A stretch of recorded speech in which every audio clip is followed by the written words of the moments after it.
Hello everyone, welcome to Beyond the Veil. Today we hear from David Bennett, a former chief engineer who faced a life-altering near-death experience at sea in 1983. His story of survival and spiritual awakening is captivating and inspiring. Hi, I'm Dave Bennett. In 1983, I was the chief engineer of a research vessel, and I was a brash young man. I was pretty ego-driven and self-involved, and I can honestly say that's who I was. One night, we were trying to make it into the harbor when the harbor master wouldn't allow us in because there were 25-30 footers breaking at the seawall. So it was too hazardous to try to navigate into the harbor. So about 2 miles offshore, we just were hanging out there. But a few of the crew needed to get to the airport, to LAX, and so we decided to put a rubber Zodiac into the water, and we would transport them into the harbor because, that craft can handle a lot. And we've used it to retrieve our submarines. But this night, we had been evaluating a new sub, so we didn't have a full crew on board. But we did have a mate that could handle the Zodiac, but he didn't know the harbor, so the captain asked me to just ride along to help him navigate. Put the Zodiac in the water, started heading toward the beach. This is also at nighttime, so the only guidance we had was the harbor buoy, and the shoreline was lit up, but it was stormy. It was really stormy, so 25-30 foot seas. So we would go on the top of a swell. We would try to locate the harbor buoy, and then we'd ride the trough down and up on top of the next swell, and we did that over and over. But after a while, we couldn't find the harbor buoy. We lost track of it. So we just decided, worst case scenario, if we come in and it's not the harbor, we'll do a beach landing. So we started headed for the beach, and the next thing you know, we drove right off a wave that had crested. We drove right off of it, caught some air even, and we were, once we hit, I yelled to the mate to turn us around because we're a lot safer out to sea because we were in a bad place. And just as he got us turned around, I looked up and there was the next one that came right down on top of us. When it did, it folded the Zodiac in half. I was in the bow trying to navigate. The rest of the guys, there was about 5 people in the boat at the time, were behind me. But I was catapulted into the sea. And I found myself just hanging on because it pushed me really deep, and I was being tumbled and tossed like a rag doll, and I'd lost total orientation as to where the surface was. So I had the presence of mind. I'm a commercial diver, and so I'm very comfortable in the water, but I had the presence of mind not to try to swim, but to let the life vest carry me up to the surface. And I'm just hanging on, trying to protect myself, and I'm being tumbled and tossed, and eventually, you can only hold your breath so long. As a commercial diver, we're trained to understand and recognize oxygen deprivation. And so when I started feeling those initial symptoms of euphoria, lightheadedness, and things like that, I started thinking about, how my life insurance is paid, the wife should be taken care of. Things like that, because I knew I could only hold my breath a little bit longer. But eventually the euphoria just kind of takes over and you just breathe. There was a split second of a little bit of burning, but then boom, I was popped out of my body. I've talked to other people that have drowned, and they said the same thing, that it's very instantaneous that they, leave their body. And so I found myself in this absolute darkness, this blackness, absolute, It felt like nothingness, but yet included everything. It's hard to describe that, but I had just died this violent death from a raging sea. Suddenly, I'm in a peaceful place. It's absolutely dark, but it's quiet, it's peaceful. I'm comfortable. The ocean at that time was very cold, and so I'm no longer cold, and it's absolutely quiet. And so I'm curious, what is going on? This is way beyond anything in my training, but I saw a light. I saw a little light, and I started moving toward it. And as I got closer, that light appeared to be millions upon millions, an infinite amount of fragments of light.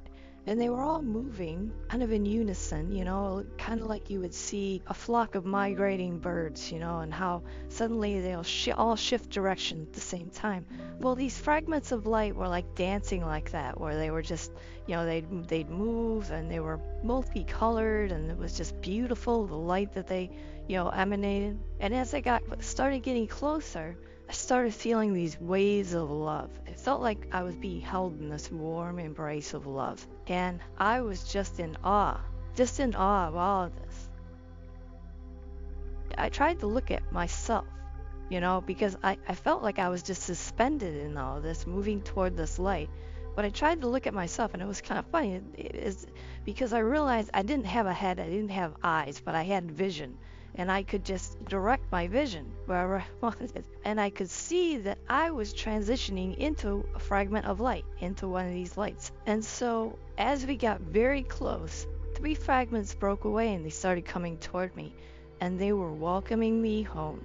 And I can't express how in awe and how humbled I was to be welcomed home by these 3 beings. Because I came from a very dysfunctional family. I was thrown from one family to the next to the next. And my birth mother really tried, but she did the best she could, but I had a very dysfunctional relationship as far as family. So to suddenly feel like this is my family, I call them my soul family. And eventually a dozen of these light beings started greeting me and welcoming me home. And it was very emotional for me. But then we communicated, not in the way that we're communicating, with a verbal.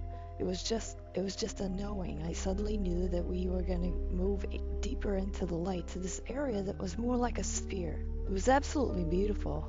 And so inside this giant bubble, we started to relive my life. When I said we, my soul family and I were both reliving my life, but not just from my perspective, but from everyone who I've ever interacted with through their perspective.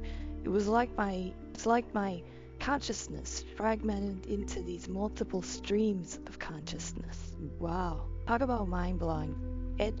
I was just in awe of everything. But then I started paying attention to some of the details. And I noticed that some of the things that my ego took a lot of pride in, like becoming the chief engineer of a research vessel in my mid-20s, I was very proud of that. But in the life review, it didn't hold that much significance. But any time that I did something with a heartfelt connection or with loving intention, that would create some of the biggest ripples. And so I was kind of a brash young man in this life.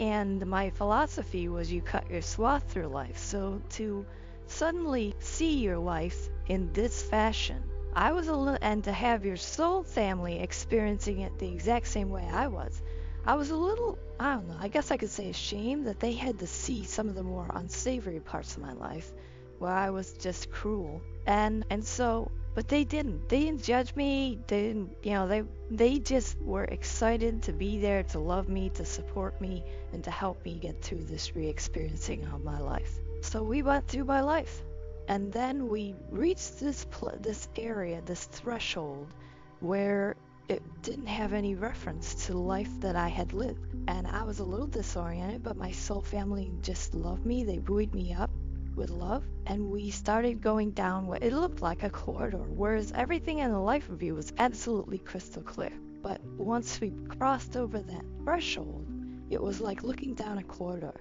and everything in the center of the corridor was clear, but on the periphery, whatever angle you would want to take, it was a little out of focus. And I've come to interpret that out of focus part is our free will, that we can go this way if we want. But because of the or that we've kind of given ourselves in this life, we'll be guided back to it. But how we get there is our free will. So we can curve back and forth, and I like to say we could squeeze the juice out of life and take advantage of all the twists and turns. Eventually, I got to a point where the light itself spoke to me. So this infinite amount of fragments of light in unison spoke, and he said, "This is not your time. You must return." And I said, "No way. No way. I know that that body is broken. I have no desire to go back to it. It was just cold. To me, that body just seemed cold. And life is hard. And I've argued with what I perceived as God, and I said, I've got a family that I never knew I had. I feel love like I've never felt before, and that body is just, I don't desire to go back to that broken body." And so the light spoke one more time with this loving parental voice that just kind of resonates with you. It said, "You must return. You have a purpose." And when we're on the other side, we have this expansive consciousness. It's kind of like, I like to say, we're connected to all souls ever were and all the souls that ever will be. So that huge collective consciousness is available to us. So when I heard that word purpose from the light, it just really resonated with my being, with my essence. And with that expansive understanding, I came to accept it. That it was simple, it was efficient. And so as soon as I came to acceptance, I found myself outside my body, and my body was still being tumbled and tossed in the ocean. But it wasn't coming up to the surface. But eventually, some of the wreckage of the zodiac, and specifically the bottle line, wrapped itself around this arm, and all of a sudden a set of waves hit, and it popped up the zodiac. And when it did, it cinched that line around my arm, actually dislocated my shoulder and pulled me up to the surface. I'm watching this, and all the time that I'm watching this, I'm thinking, how is the enormity of me, this light being now, gonna fit in there, in that dense little body? And so I was kind of just pondering this, and another set of waves started hitting, or came through, and when they did, my body had gotten tangled up with all the wreckage, and I was thrust up against this wreckage, and the waves were just pounding me, and it pushed some of the salt water up. And at that moment, that's when my soul family gave me a gentle push, and I just buzzed back into my body. Well, I'm trying to expel this salt water. I'm thinking, wow, because when we come back, we're like half here, half there. And I'm trying to remember the purpose, I'm thinking purpose, purpose, purpose. And all the while, I'm fighting to stay on the surface. And, my survival instincts had kicked in, but I was trying, but I couldn't stay on the surface. But I still felt like I was half here, half there, and I had some of that expansive awareness available to me. And I suddenly knew there was a problem with my life vest.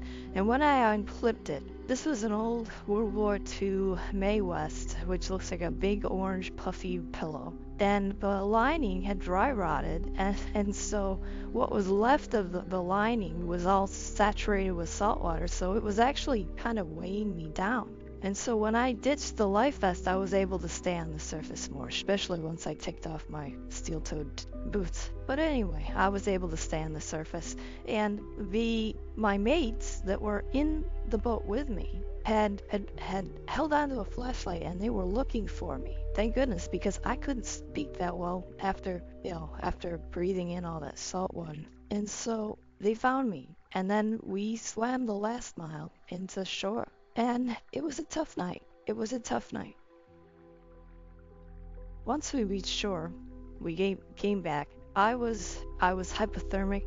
I was in shock, for sure. But I was, aware all at the same time. Sounds contradictory, but it really was my state of being at the time. And we did perform first aid on the shore. Once we got there, they popped my shoulder and thumb back in, and we found our way back to the harbor, and we went home. And I tried to tell my wife at the time, my first wife, that I'd had this experience, or that I had died. That's the words I said, is that, hon, I think I died. And it freaked her out. It scared the heck out of her. And so I felt like, well, I really can't share this with her. And my mates and I, because we did underwater exploration, we put each other's lives in each other's hands every day, and so death was kind of a taboo subject. We just wasn't something that we talked about. So I really felt like I couldn't share this with anyone, and I was kind of like, wow, what happened there? But all of a sudden, after the experience, when I would look in someone's eyes, I could see their light. I could see that fragment of light within them, and it felt very intrusive to me. It was very hard for me because I was one of those brash young guys. I was in your face, eyeball to eyeball, when we would have a conversation. And suddenly I couldn't do that because I'd look in their eyes and I would see their light fragment. And so it felt very like it was invasive, like I shouldn't have, unless I have permission to see that essence of you. Unless you give me permission, I shouldn't be able to see that. So it was hard to look in people's eye right away coming back. And also I started seeing what I called life force energies, auras. I started seeing auras, but I called them life force energies because I didn't know I never even heard the term aura, because I was an engineer. I lived my life to see. And so, I wasn't tuned into a lot of things. So all of this really freaked me out. I wanted my whole life back. Seeing the auras of palm trees in Southern California was like, wow, look at that. And we went back to the shore the next day, and I could feel the earth breeze. Then the storm, it was subsiding, but it was still just a raging sea, and I could look out there, and I just felt the earth breathing. It was an incredible experience. But I didn't know how to deal with this. I didn't have anybody to talk to, so I tried to push it down. But the three things that I could accept was that life review and the love. Those just were so real, they wouldn't leave me. I wanted to push it away. I wanted to tuck it away in the back of my mind somewhere, wrap it up with duct tape and big old signs that do not touch, and just leave it there. But Spirit doesn't let you do that. But it really freaked me out. So I tried to suppress it as much as possible. What I did though, is I thought, well, I can take the elements that really had deeper meaning for me. And the first one was, I call it acceptance, because in your mid-20s, to know who you truly are, have seen that life review, you have a really good understanding of who you are. And I didn't like what I saw, a lot of what I saw. There was parts I did like, but there were more parts that I didn't like. So I figured I could accept this is who I am right here, right now, and I can work on it, and I can be a better person. But then the other part was tolerance. I really didn't have tolerance for other people. I had my plan. I was self-involved, and I was gonna, do my thing. But I really didn't have tolerance for other people. But in that life review, I got to see how much, people cross our paths all the time, and we interact with so many people in our lives. But they make choices that we may not agree with. But that's their life, and that's their choices. And that's okay, because I have my life, I have my choices. So after this experience, I could be tolerant of other people and their life choices. And I could also be tolerant of where I find myself in life, in the situation that I find myself in, because I know that I can work toward change. And so acceptance of myself, tolerance of others, and where I find myself, those were really big.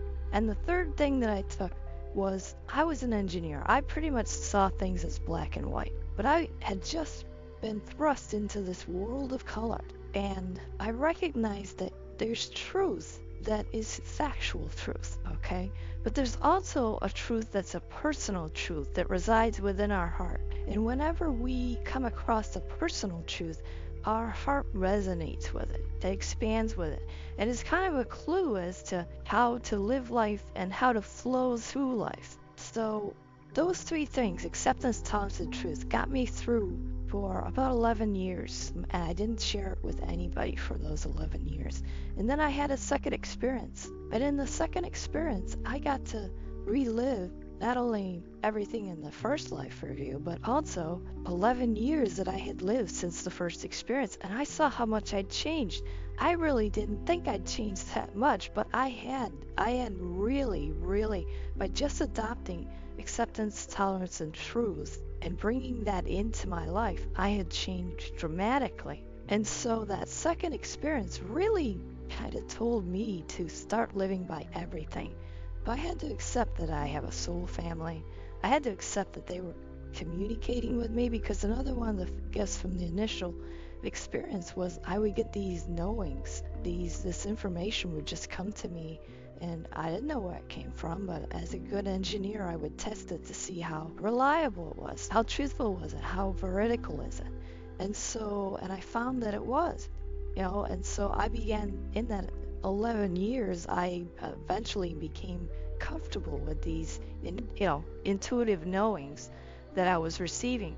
But after the second experience, I started hearing spirit in a communication type way. So I would hear, I would see, I would have visions, I would have, like incredible knowings, and I realized that they were my soul family communicating with me. And some people call them angels, some people call them guides. I don't really get hung up on terms, but they would communicate with me, and each one of them had a different flavor. And so they all had different strengths and things like that. So I had to learn to come to grips with that, and I had to accept the totality of these spiritual experiences. After the second experience, that's when life started to flow a little bit better, because I started living with, I tried to create what I called my quiet ministry. I wasn't going to go out screaming that, hey, I had these experiences, but I could live by what I'd learned, and that could be a quiet ministry. And so that got me through until I had a really big life event where I had stage 4 lung and bone cancer that had ate away 2.5 bones of my thoracic, and my spine collapsed. And so the cancer had metastasized. They found lesions in my hip, my brain, my kidneys, of course my spine, my bones.